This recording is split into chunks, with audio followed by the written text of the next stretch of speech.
Welcome to homework help by RG. आज हम एक लेटर राइटिंग के बारे में बात करने वाले हैं और लेटर राइटिंग का टॉपिक बिल्कुल लेटेस्ट है। ये लेटर राइटिंग का क्वेश्चन हमने क्लास 10th के सीबीएसई सैंपल पेपर से लिया है, जो कि बिल्कुल लेटेस्ट सैंपल पेपर है 2024-25 का। तो क्लास 10th के स्टूडेंट्स के लिए तो ये इम्पोर्टेंट है ही, बाकी सबके लिए भी इम्पोर्टेंट है, क्योंकि इसका टॉपिक है ई वेस्ट पॉल्यूशन, जो कि आज के टाइम पे सबसे ज्यादा हॉट मुद्दा बना हुआ है। भारत की सरकार ई वेस्ट के बारे में बहुत अधिक काम कर रही है। Compose a letter highlighting the adverse effects of e waste pollution. इसका मतलब है एक लेटर लिखिए जहां पर आप ई वेस्ट पॉल्यूशन के बुरे इफेक्ट्स को हाईलाइट करेंगे। अब ये है हमारा प्रॉपर क्वेश्चन जो कि सैंपल पेपर में दिया है। You are Nirmal Pillai, a concern citizen from Aluva Kochi. आप एल्यूवा कोची के रहने वाले एक रेजिडेंट हैं। आपका नाम है Nirmal Pillai. Compose a letter in about 120 words to the project head of the e waste management cell. तो लेटर लिखना है प्रोजेक्ट हेड को। डिपार्टमेंट का नाम है management cell, electronics Vatika, New Delhi. ये आपका हो गया रिसीवर्स एड्रेस और सेंडर्स एड्रेस ये था Aluva Kochi. Highlighting the adverse effects of e waste pollution. Suggest measures for addressing its management through community engagement and government initiatives। और आपको सजेशंस भी बता रहे हैं कि किस तरीके से ई वेस्ट पोल्यूशन को कम किया जा सकता है। अब सजेशंस में आपको खास तौर से ध्यान रखना है कम्युनिटी एंगेजमेंट और गवर्नमेंट इनिशिएटिव्स का।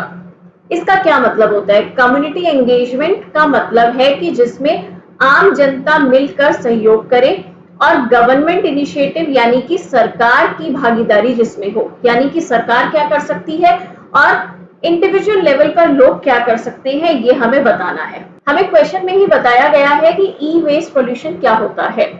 Discarded electronic devices such as smartphones, computers and televisions which are no longer in use or have reached the end of their life cycle।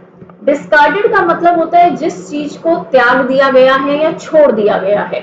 तो ऐसे इलेक्ट्रॉनिक डिवाइसेस जो कि अब प्रयोग में लाने लायक नहीं है, जैसे कि स्मार्टफोन, कंप्यूटर, टेलीविजन, घड़ियां, कैलकुलेटर, ये सभी एक तरीके के इलेक्ट्रॉनिक डिवाइसेस है जिनका अब प्रयोग नहीं किया जा रहा है या जिनकी एक्सपायरी डेट आ चुकी है, उन सभी को ई वेस्ट पोल्यूशन कहा जाता है। तो क्वेश्चन पढ़ के आपको पता लग जाना चाहिए कि यह एक फॉर्मल लेटर है। तो सबसे पहले ऊपर लिखा जाता है सेंडर्स एड्रेस।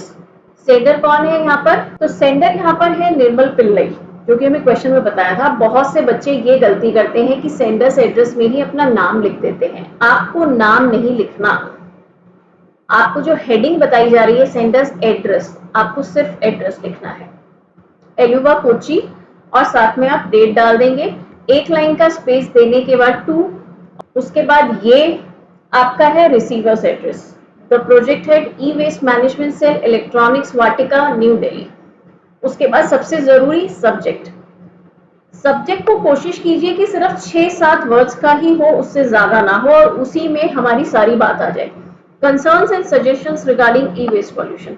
दोनों बातें यहाँ पर आ गई कि ई वेस्ट पॉल्यूशन के कंसर्न्स यानी कि उससे क्या परेशानियां हैं, क्या दिक्कतें हैं, उसके बारे में, और उसके सजेशंस के बारे में बात की जा रही है।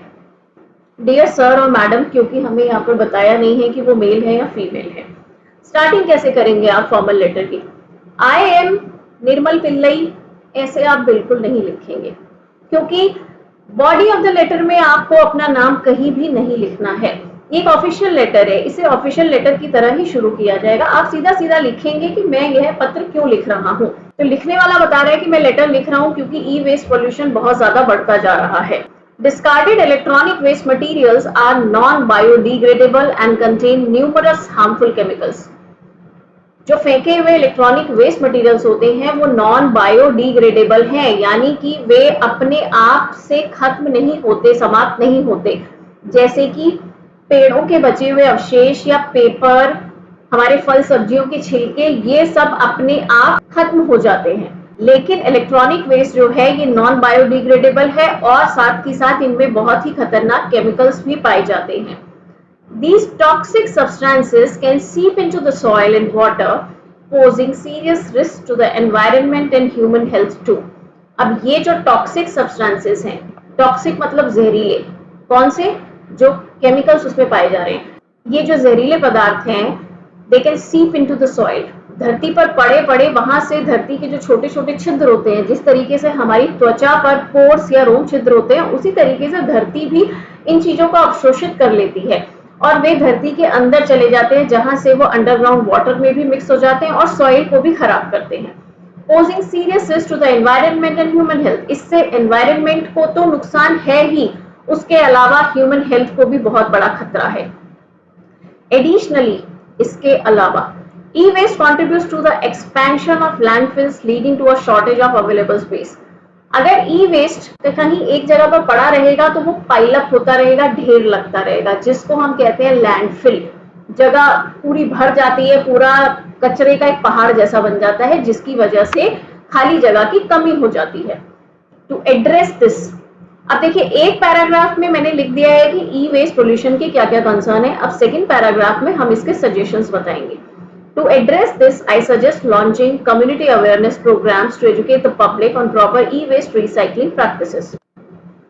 लोगों को इसके बारे में हमें जागरूक करना पड़ेगा। कम्युनिटी अवेयरनेस मतलब पूरी की पूरी कम्युनिटी को, सोसाइटी को जागरूकता प्रदान की जाए ताकि उन्हें पता लगे कि इसके क्या क्या खतरनाक दुष्परिणाम हो सकते हैं। Furthermore, the government should facilitate easy access to e-waste collection points and promote recycling through incentives। अब गवर्नमेंट क्या कर सकती है? फैसिलिटेट मतलब आसान बनाना, मतलब ऐसा नहीं होना चाहिए कि जो लोग अपना ई वेस्ट वहां पर देने जा रहे हैं पॉइंट पर उनसे बहुत ज्यादा सवाल जवाब, बहुत लिखा पढ़ी कराई जाए तो लोग जाने से बचेंगे। उसको इजी बनाएं और थोड़ी थोड़ी दूरी पर ही ई वेस्ट कलेक्शन पॉइंट खोलने चाहिए सरकार को। इसके अलावा सरकार को रिसाइकलिंग को प्रमोट करना चाहिए थ्रू इंसेंटिव्स। इंसेंटिव्स मतलब रिवॉर्ड्स देकर, इनाम देकर।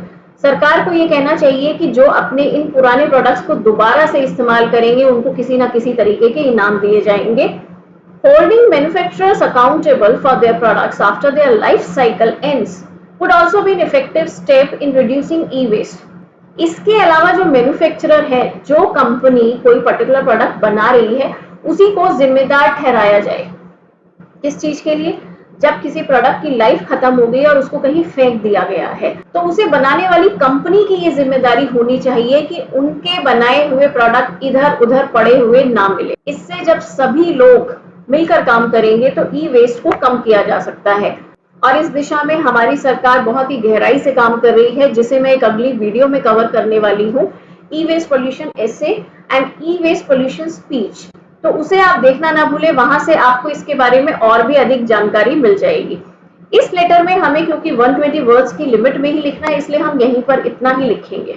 लेटर की क्लोजिंग करेंगे एक लाइन लिख के, I hope these suggestions are considered for the benefit of our environment. मैं आशा करती हूँ कि ये जो मैंने सजेशंस या सुझाव बताए हैं ये एनवायरनमेंट के और ह्यूमन हेल्थ के बेटरमेंट के लिए कंसिडर किए जाएंगे। योर्स सिंसियरली, निर्मल पिल्ले। फाइनली जो हमारे क्वेश्चन की सबसे पहली लाइन थी निर्मल पिल्ले, वो आपके लेटर के सबसे आखिरी में आ जाएगा।